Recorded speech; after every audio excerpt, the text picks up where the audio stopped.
Thank you everyone for taking the time to tune in today. Today's episode of The Topping Show is proudly sponsored by Topping Technologies. Topping Technologies is an IT value-added reseller and services company with a special proficiency in IT security. Heck, I see their founder at least twice a day. I see he's quite handsome and brilliant. He's me, you see, that's a joke. If you're an IT leader or a business owner, you can reach out to the team at sales@toppingtechnologies.com.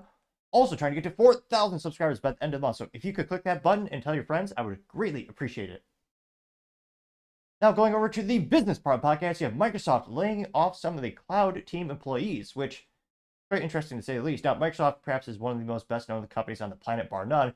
Basically, if you use any sort of electronic device, the odds are you're either directly using Microsoft with Windows, or there's some stuff used on the back end to support it. And there's about 18 people using Apple products.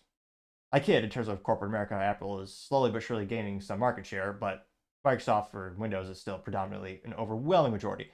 And one of the biggest growth and profit areas of Microsoft is the cloud, which one of my favorite stickers I've ever seen in IT is a little sticker saying there's no such thing as a cloud, it's just someone else's computer, which, spoiler alert, that is true. The magical cloud is nothing more than a fancy data center halfway across or sometimes fully across the globe.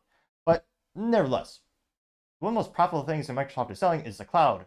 The offering of customers just spin up servers and throw their data over there and not having to worry about having their own physical hardware in their own house, or more realistically, their own corporate headquarters or data center.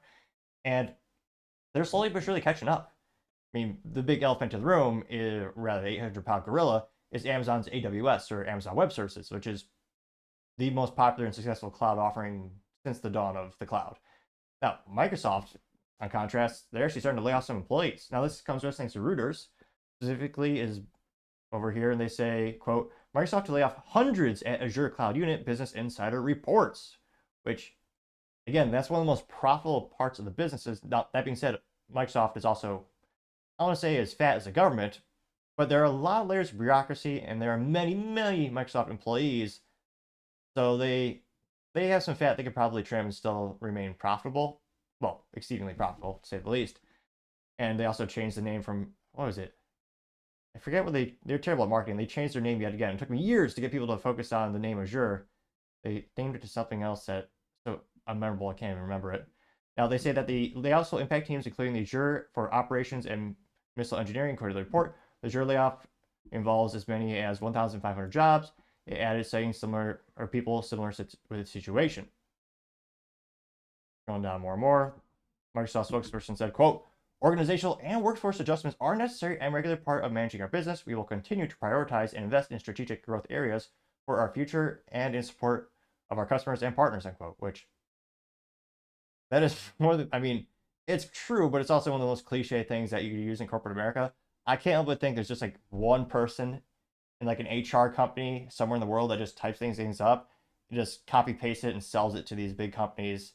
They all say about the same thing.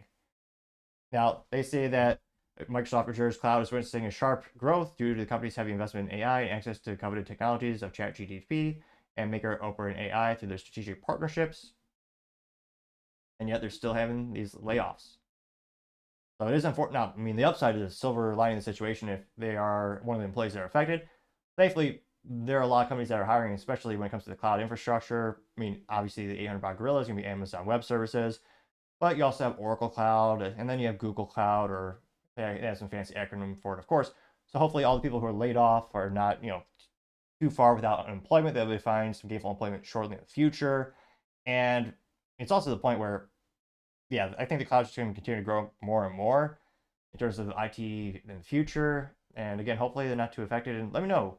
Odds are you probably have direct or indirect experiences using Microsoft Cloud and their team, but let me know in the comments, do you think this will be kind of a ripple effect? Will other cloud companies start to trim some of the fat as well? Let me know in the comments. As always, I'd be fascinated to hear what you have to say.